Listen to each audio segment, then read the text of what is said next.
60배, 30배의 결실을 맺게 하여 주시옵소서. 이 시간 성령만이 우리의 마음을 주장하시고 입술을 주장하시며 우리의 모든 것을 주장하여 주실 줄로 믿사오며 예수님의 이름으로 기도합니다. 아멘. 할렐루야.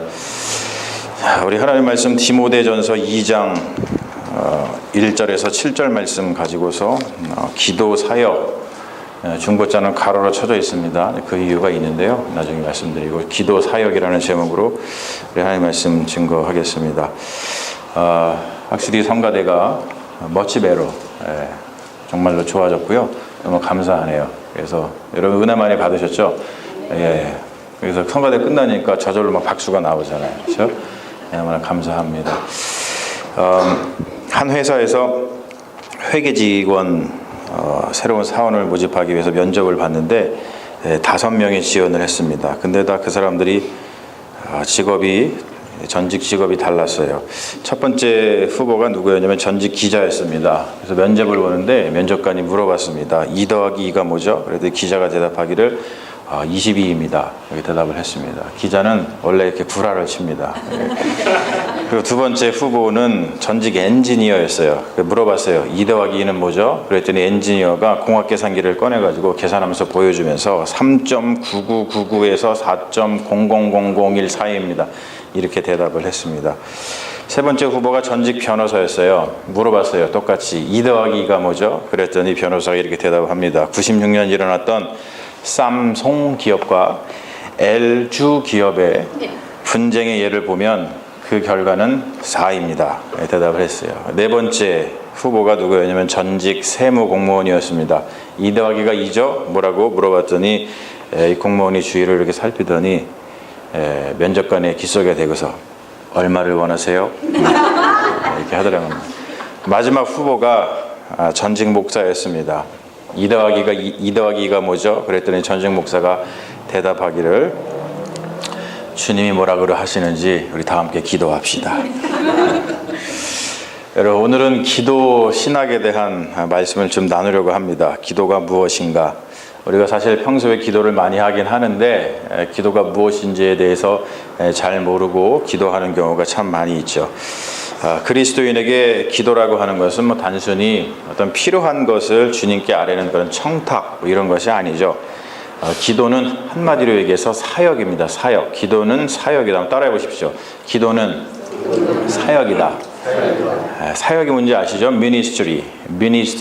사역이라고 하는 것은 그리스도께서 하신 일이 있는데 그 사역을 우리가 이어받아서 ongoing 하는 거예요. 이어받아서 성령을 통하여서 위탁받아 교회 공동체가 하는 일을 갖다가 사역이라 그럽니다. 저도 사역을 하고 있죠. 무슨 사역을 하고 있습니까? pastoral ministry를 하고 있어요. 목회 사역을 하고 있어요. 왜 목회 사역을 하고 있습니까? 바로 주님께서 pastoral ministry를 하셨기 때문에 그 일을 계속해서 제가 감당을 하고 있는 거예요. 예수님의 제자고 예수님의 지체로서. 그런 의미죠. 여러분, 그래서 초대교회에서는 이 기도 사역이 아무에게나 허락되지 않았습니다. 놀랍죠? 초대교회는 기도를 철저하게 성령의 사역으로 이해를 했습니다. 그래서 성령을 받지 않은 자들에게는 기도 사역을 허락하지 않았어요. 사도 바울이 로마서 8장에서 이렇게 증거하고 있죠. 너무나 잘 알려진 말씀입니다. 우리는 마땅히 기도할 바를 알지 못하나 오직 성령이 말할 수 없는 탄식으로 우리를 위하여 친히 간구하시느니라. 할렐루야. 기도는 우리의 사역이 아니라 성령의 사역이라고 이야기를 하고 있는 것이죠. 성령을 받았다는 것, 또 성령이 임했다는 어떤 증거들이 있는데 그 증거가 바로 우리가 알고 있는 어떤 세례를 받을 때 그것이 증거가 되죠. 초대교회 전통에서 어떠한 사람이 세례를 받기 위해서는 3년간의 신앙교육 과정을 마쳐야 됐어요. 여러분들은 세례를 받기 위해서 어떤 교육을 거치셨는지 여러분들의 어떤 그 세례의 과정을 한번 돌아보십시오.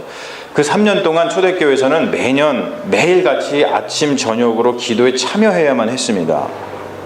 그런데 그 기도 시간에 기도를 드릴 수 있는, 기도는 드리는 거예요. 기도도 사역이기 때문에 offering 하죠. 우리가 헌금을 드리는 것처럼 offer하는 겁니다. 기도를 offer할 때, 주님께 드릴 때 기도를 드릴 수 있는 사람은 오직 세례를 받은 자들이었습니다. 그래서 세례를 받기 위해서 신앙교육 받은 자들은 따로 마련된 공간에서 세례 드리는 자가 드리는 그 기도를 지켜봤다는 것이죠. 세례 교육자들은 그처럼 세례 받은 자들이 기도 드리는 것을 지켜보면서 기도에 대해서 배웠고, 또 지켜보는 동안에 나도 얼른 세례 받아서 저렇게 기도 사역에 동참했으면 좋겠다, 그러한 열망을 가졌습니다. 그래서 그리스도인들에게 기도는 원래 거룩한 사역이고 성령의 사역이고 열망의 사역입니다. 기도는 그냥 하는 것이 아니에요. 기도 사역하시는 분들, 특별히 제가 이곳에 부임해서 보니까 제가 여기 뒤쪽에 화장실이 있어서 화장실을 가보니까 주일날 아침에 우리 권사님들 모이셔가지고 예배를 위해서 아주 기도를 열심히 하시더라고요. 제가 그걸 보고서 아주 깜짝 놀랐습니다. 기도 사역하시는 분들 자부심을 가지고서 기도 사역을 하시기를 주님의 이름으로 축원합니다. 기도는 놀라운 사역입니다. 오늘 우리가 읽은 디모데 후서, 이 말씀은 교회를 위한 서신이죠. 교회와 교회를 섬기는 자들이 무엇을 해야 되는지 알려주는 지침서와 같은 귀한 하나님의 말씀입니다. 그런데 여러분, 교회라고 하는 것은 독립단체가 아닙니다. 교회는 그리스도의 몸입니다. 교회는 혼자서 따로 주님을 위해서 무엇을 하는 지체가 아닙니다. 여러분, 이것은 굉장히 중요하죠. 왜 중요합니까? 우리가 이런 얘기를 많이 해요. 우리 교회가 주님을 위해서 뭔가를 해야 돼. 또는 내가 그리스도인으로서 주님을 위해서 뭔가를 해야 돼. 자꾸 우리는 주님을 위해서 무엇인가를 한다고 생각을 합니다. 주님을 위해서 우리가 존재하고 주님을 위해서 교회가 존재한다고 생각을 하죠. 여러분, 하지만 그렇지 않습니다. 교회는 주님 안에서, 주님에 의해서 무엇인가를 하는 그러한 예수 그리스도의 지체라는 거예요. 우리가 자꾸 예수님을 위해서 무엇인가를 하려다가 보니까 지치고 힘드는 겁니다. 그것이 아니죠. 예수님 안에서, 그리고 예수님께서 원하시는 것, 예수님에 의해서 무엇인가를 할 때에 우리가 무엇을 할지를 온전히 알고 그 일을 할 때도 지치고 힘드는 것이 아니라 우리가 예수 안에 있기 때문에 날마다 기쁘고 즐겁게 우리의 사역을 감당할 수 있게 되는 것입니다. 교회는 철저하게 머리이신 그리스도에게 종속되어 있어요. 그래야만 됩니다. 이 종속이라는 말을 들으면 사실 이것이 어감이 좋지 않아서 반감이 생길 수 있지만, 그것은 이 종속이라는 말에 대한 이 세상에서의 어떤 우리의 경험이 뒤틀려 있기 때문이죠. 예를 들어서 기독교 전통에서는 하나님을 우리가 누구라고 부릅니까? 하나님을 뭐라고 고백해요? 하나님 삼촌이라고 하시는 분 안 계시죠? 하나님 이모 이렇게 하시는 분 안 계세요. 최근에는 이제 페미니스트들이 하나님 어머니 이렇게 고백도 합니다만, 하나님 아버지라고 이야기를 합니다. 근데 이 아버지에 대해서 매우 좋지 않은 경험을 가진 사람은 하나님을 아버지라고 부르는 것에 대해서 굉장히 꺼리낌을 가지고 있어요. 그런 것과 같죠. 그러한 반감은 우리가 이 세상에서 불의한 경험을 했기 때문이지, 그것이 지칭하고자 하는 의도는 그러한 불의한 경험에서 한 발짝 물러나서 봐야 된다는 것이죠. 그래서 우리가, 교회는 철저하게 예수 그리스도에게 종속되어 있어야 된다라는 말은 나쁜 말이 아닙니다. 세상에서 누군가의 종이 되는 일은 속된 말로 굉장히 더럽고 치사한 일이죠. 하지만 하나님 나라에서는 그렇지 않아요. 하나님 나라에서는 하나님의 종이 되는 것은 매우 기쁘고 즐거운 일입니다. 하나님은 우리를 종으로 여기지 않으시고 오히려 우리를 자녀로 인정하시고 우리를 사랑해 주시기 때문입니다. 할렐루야. 바울은 오늘 말씀에서 디모데에게 교회가 해야 되는 사역에 대해서 이야기를 해주고 있어요. 본격적인 가르침이 시작되는 디모데전서 2장 1절, 우리가 읽은 말씀인데 그 말씀은 이렇게 시작을 하고 있죠. 그러므로 내가 첫째로 권하노니 성경도 그렇고 우리가 자주 보는 영어 성경 NIV나 뭐 이런 성경도 보면은 다 first of all 이렇게 번역을 하고 있습니다. 하지만 이 번역에 가장 알맞은 번역은 뭐냐면 가장 중요한 것은 그런 뜻입니다. 그러니까 바울이 디모데에게 교회 사역에 있어서 가장 중요한 것은 above all 아니면은 the most important thing is 이렇게 이야기를 하는 거예요. 교회 사역에 있어서 가장 중요한 것은 뭐라고 강조하는 거예요? 기도라고 강조를 하고 있는 겁니다. 그 기도가 필요한 대상은 모든 사람이에요. 기도가 필요한 사람이 있고 기도가 필요하지 않은 사람이 따로 있지 않습니다. 우리는 모든 이들을 위해서 기도해야만 합니다. 모든 이들은 우리의 기도가 필요합니다. 저 사람은 내 원수이기 때문에 기도를 할 필요가 없다라고 생각하시는 분은 아직도 그리스도의 십자가 구원을 충분히 깨닫고 있지 못하는 분이죠. 다른 말로 해서 믿음이 적은 자입니다. 그리스도의 몸, 그리스도의 지체가 된 그리스도인은 모든 이들을 위해서 십자가에 달리신 그리스도처럼 모든 이들을 위해서 기도해야 할 운명 또는 사명에 처해 있는 사람들입니다. 바울은 기도의 종류를 4가지로 나누고 있어요. 제가 여러분들이 헷갈리실까 봐 좀 정리를 해왔는데 뒤에 잘 보이시나요? 첫 번째는 간구, 헬라어로 this is, 영어로는 supplication이라고 합니다. 특별히 우리가 뭔가 바라는 것이 있을 때 하는 기도를 이런 간구라 그러죠. supplication이라 그럽니다. 그리고 나서 두 번째가 우리가 흔히 얘기하는 기도입니다. 프로슈케, prayers 이렇게 번역을 하고 있어요. 모든 이 탄원 기도를 이야기하죠. 이 기도가 보통 무엇인가를 우리가 배우려고 하려면 가장 좋은 게 시편입니다. 시편 기도를 보면 다 이런 보통 탄원 기도로 되어 있기 때문에 우리가 기도를 쉽게 시편에서 배울 수가 있죠. 이 탄원 기도는 쉽게 말해서 모든 것을 주님께 맡기는 그런 기도입니다. 그리고 세 번째가 도고죠. 도고. 이 도고는 우리가 한문으로다가 번역을 한 것이기 때문에 좀 여러분들이 익숙하지 않을 수 있는데 이게 anthusis라고 해가지고 intercessions, 긴급하고 담대한 요청이 있을 때에 드리는 기도입니다. 우리가 흔히 얘기하는 중보기도 뭐 이런 것을 얘기하죠. 그리고 마지막으로 감사기도가 있어요. 유카리스티아, 땡스기빙 프레이어인데 은혜에 보답하는 고마운 마음을 표시하는 기도입니다. 사실 이제 이렇게 나누는 나누는 분류는 그렇게 뭐 크게 중요한 것은 아닙니다. 우리가 주께 기도 드리는 그 모든 것이 이 범주 안에 들어간다는 것이죠. 그런데 여러분, 이 범주에 들어가지 않는 기도가 있어요. 그게 뭐냐면 어떤 사람이 자신에게 나쁜 일이 일어났거나 또는 자신의 뜻대로 일이 잘 풀리지 않을 때 기도하면서 하나님께 삿대질하면서 욕하면서 기도하는 사람이 있어요. 여러분 혹시 그런 경우 있으신가요? 일이 막 잘 안 풀리고 내가 이거 원했는데 이게 안 됐어. 그래갖고 교회 와가지고 하나님한테 막 이렇게 삿대질하면서 하나님 계세요 막 하면서 욕하면서 기도하는 사람이 있어요. 실제로 그런 사람이 있었습니다. 덴마크의 유명한 실존 철학자요. 신학자인 키르케고르라고 들어보셨을 거예요. 그 사람의 아버지 미카엘 페데르센 키르케고르. 덴마크어라 참 어렵죠. 그 사람이 그랬습니다. 그 키르케고르의 아버지 이 미카엘이 어렸을 때 하도 힘들고 어렵고 또 그리고 사업이 하도 되지가 않아갖고 언덕에 올라가서 하나님께 삿대질하면서 막 기도를 했어요. 그런데 여러분 이상하게도 그 이후에 사업이 잘 돼서 이 키르케고르의 아버지가 큰 부자가 되었습니다. 여러분 어떻게 생각하세요? 기도의 응답입니까? 어떻게 생각하세요?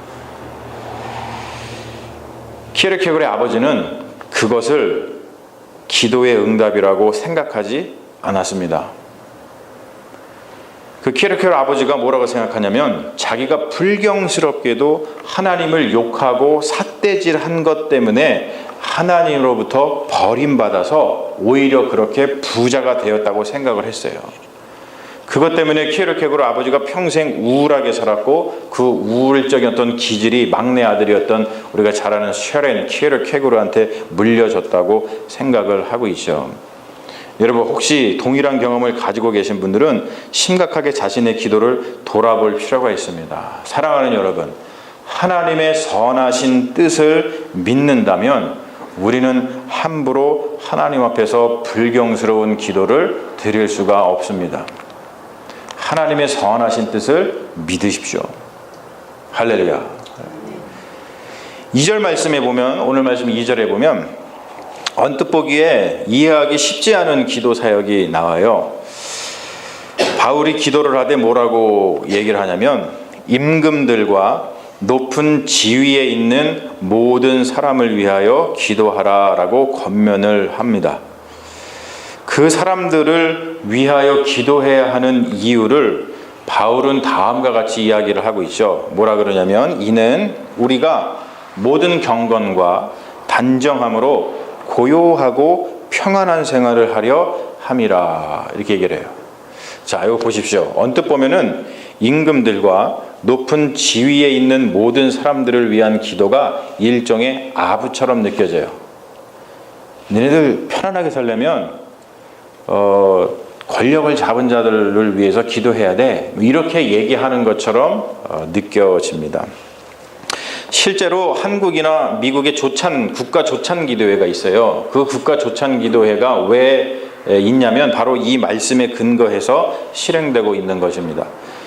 거기에서는 임금들과 높은 지위에 있는 자들, 대통령과 또는 장관들, 국회의원들, 그런 사람들하고 함께 기도를 통해서 관계를 잘 맺어 놓아서 그들의 심기를 건드리지 않고 그들에게서 어떠한 유익을 취하고자 하는 어떤 종교적인 처세술이 엿보입니다. 하지만 여러분, 2000년 전 로마 제국 시대의 맥락에서 우리가 지금 살펴보고 있는 이 말씀은 단순히 처세술이 아니라 복음의 전파이고 로마 제국, 특별히 황제에 대한 신앙적인 도전이라는 것을 우리가 깨달을 수 있어요.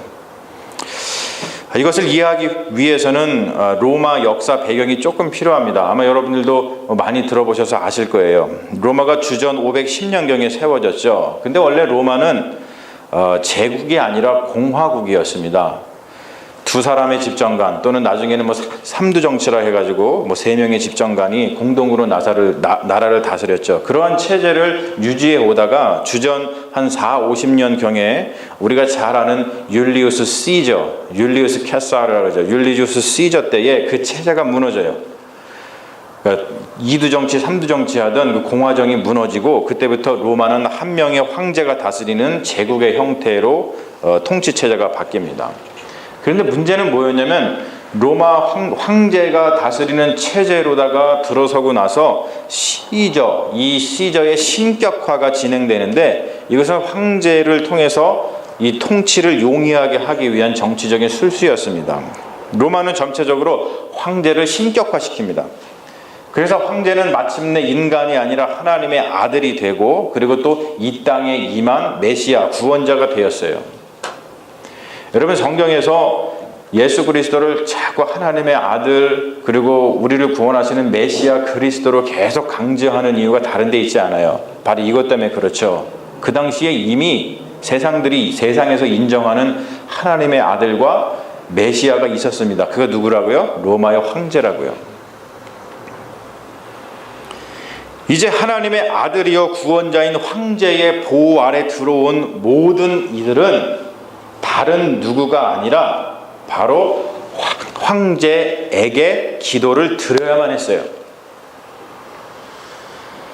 이러한 상황에서 본문 말씀처럼 임금들과 높은 지위에 있는 모든 사람들, 즉 황제를 위해서 기도하는 일, 황제를 위해서 기도하는 일은 로마 황제의 보호 아래 있는 제국의 백성들에게는 있을 수 없는 일입니다. 자, 여러분, 기도는 어떻게 해야 된다고요? 황제에게 해야 되는 거지, 황제를 위해서 기도하는 일은 없는 거예요. 왜 그렇죠? 황제가 이미 신이 되었으니까. 황제에게 기도해야 되지, 황제를 위해서 기도하는 일은 로마 입장에서 보면은 반역이고 이단입니다. 그런데 지금 그리스도인들은 바로 그 반역을 저지르고 있는 거예요. 바울은 말하기를 황제에게 기도하지 말고 그들을 위하여서 기도하라고 이야기를 하고 있죠. 여러분, 그것은 그 당시 매우 파격적인 기도의 혁명입니다. 잘못하다가는 로마 당국에 발각돼서 반역자로 몰려서 죽을 수 있는 상황이었습니다. 사랑하는 여러분, 우리의 기도의 대상은 다른 그 무엇이 될 수가 없습니다. 할렐루야. 우리의 기도의 대상은 오직 하나님 한 분이신 줄로 믿습니다. 그래서 사도 바울은 오늘 본문에서 이렇게 신앙 고백하고 있는 것이죠. 5절 말씀입니다. 하나님은 한 분이시요 또 하나님과 사람 사이의 중보자도 한 분이시니 곧 사람이신 그리스도 예수시라. 할렐루야. 이 말씀은 개신교가 카톨릭을 이단으로 정죄할 때 쓰이는 말씀입니다. 카톨릭에 대해서 조금 아시는 분들은 아시겠지만 카톨릭 기도 전통에서는 예수님의 어머니 마리아에게 기도 드리는 기도 전통이 있습니다. 개신교에서는 바로 이것이 카톨릭의 이단적 요소라고 지적을 하고 있죠. 우리가 지금 살펴봤듯이 기도의 대상은 오직 하나님 한 분뿐이어야 되는데 카톨릭은 마리아를 기도의 대상으로 여기고 있기 때문이죠. 여러분 보시기에는 어때요? 기도 신학 측면에서 보면 카톨릭이 이단인 것 같아요? 아니면 아닌 것 같습니까? 물론 여기까지만 보면 카톨릭은 이단입니다. 그런데 그것은 우리가 카톨릭의 신학을 깊이 알지 못하는 데서 온 오해입니다. 사실은. 여러분, 저는 카톨릭 신자가 아닙니다. 카톨릭을 대변해서 이 자리에 선 것도 아니고 저는 그냥 다만 잘못 오해하고 있는 것을 바로 잡아서 여러분에게 말씀드리고 싶은 성실하고 정직한 개신교의 목사일 뿐입니다. 여러분, 우선 카톨릭 기도 신학에 있어서 마리아는 기도의 대상이 아닙니다. 그들도 기도의 대상은 오직 하나님 한 분뿐이 없다는 것을 알고 있어요. 그런데 그들은 왜 마리아에게 기도를 하고 있는가? 이게 문제죠. 왜 그러면 바로 마리아가 구주 예수님의 어머니이기 때문에 그래요. 마리아에게 하는 기도는 하나님께 드리는 기도와 동일한 성질의 것이 전혀 아닙니다. 마리아에게 드리는 기도는 일종의 겸손의 표현이고 청탁의 의미를 담고 있어요. 즉 뭐냐면 죄인으로서, 우리가 너무나 죄인이잖아요. 죄인으로서 겸손한 마음에 직접 하나님에게, 예수 그리스도에게 아뢰지 못하고 예수님의 어머니에게 부끄럽게 청탁하는 거예요.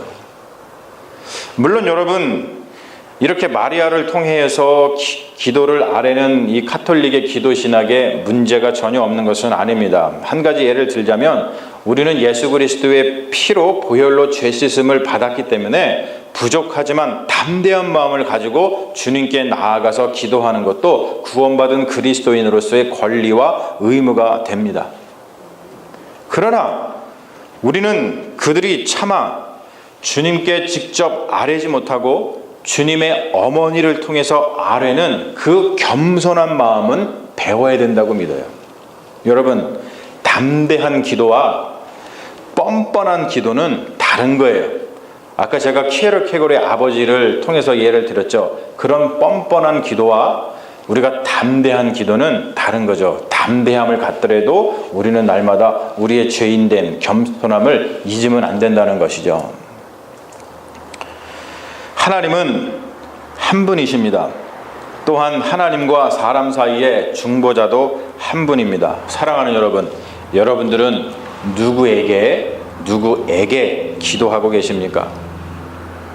우리의 기도를 들으시고 그 기도에 응답하실 수 있는 분은 오직 하나님 한 분뿐인 줄로 믿습니다. 국가 조찬 기도회처럼 기도를 종교적인 처세술처럼 이용하면 안 됩니다. 기도는 처세술이 아니라 우리의 신앙 고백이요 성령을 통한 교회의 사역이기 때문에 그래요. 우리는 성령의 능력 안에 있는 기도를 통하여서 예수 그리스도께서 하신 그 일을 계속 수행하고 있죠. 예수 그리스도의 사역이 무엇입니까? 제가 적어왔어요. 예수 그리스도의 사역. 예수 그리스도의 사역은 잘 알아둬야 됩니다. 우리가 이것을 모르면 안 돼요. 왜냐하면 예수 그리스도의 사역을 이어받아서 하는 것이 기도의 사역이기 때문에 그렇습니다. 예수 그리스도의 사역은 자기 자신을 대속물, 랜섬으로 내어주어서 하나님과 사람 사이를 중보하여서 모든 사람이 구원받도록 하는 것, 그것이 예수 그리스도의 사역이에요. 여러분, 이것을 잊으면 안 돼요. 우리 그리스도인들은 이것을 꼭 마음속에 품고 있어야 됩니다. 그리고 기도 사역이라는 것은 뭐냐면 바로 그리스도의 그러한 사역을 이어받아서 하나님의 뜻이 뭐라고요? 모든 사람이 다 구원받는 겁니다. 기도 사역이라는 것은 바로 그리스도의 그 사역을 이어받아서 하나님의 뜻이 이루어지도록 하는 것, 그것이 바로 우리의 기도 사역인 줄로 믿습니다. 기도는 단순히 무속 신앙인이 하는 것처럼 비나이다 하면서 하나님께 유익을 구하는 것이 아닙니다. 그리스도인에게 있어서 기도라고 하는 것은 자기 자신을 대성물로 내어주어서 하나님의 뜻, 모든 사람이 구원받는 것을 이루는 바로 그 사역이 계속해서 교회를 통해서, 우리를 통해서 이루어지도록 하는 교회의 중차대한 가장 중요한 사역이라는 것을 여러분 잊지 마시기를 주님의 이름으로 축원합니다. 오늘 말씀을 다시 한번 읽고 끝내기를 원합니다. 하나 넘겨봐 주세요.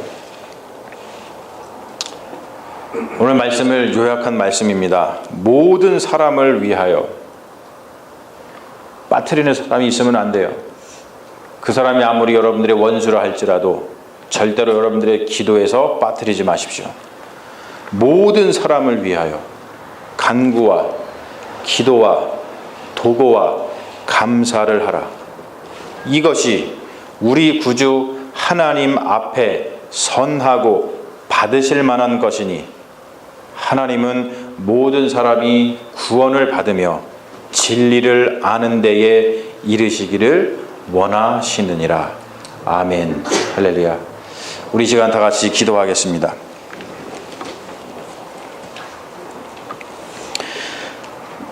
당국자들, 고관들에 의해서 상하시고 십자가에 달리신 예수여, 우리 안에 오셔서 세상의 지도자들을 위하여 기도하게 하옵소서. 들에 핀 백합화를 돌보시고 바람이 어디서 와서 어디로 가는지 아시며 모든 만물을 위한 하나님의 사랑의 신비를 드러내신 예수여, 우리 안에 오셔서 이 지구를 위하여 이곳에 생명을 내린 모든 것을 위하여 기도하게 하옵소서. 잃은 자를 찾으시는 예수여, 우리 안에 오셔서 잃은 자를 위하여 기도하게 하옵소서. 가난한 자와 배고픈 자, 슬피 우는 자와 핍박당하는 자의 복된 소식이 되신 예수여, 우리 안에 오셔서 주의 나라로 우리를 이끄시옵소서. 예수님의 이름으로 기도합니다. 아멘. 할렐루야. 있습니다.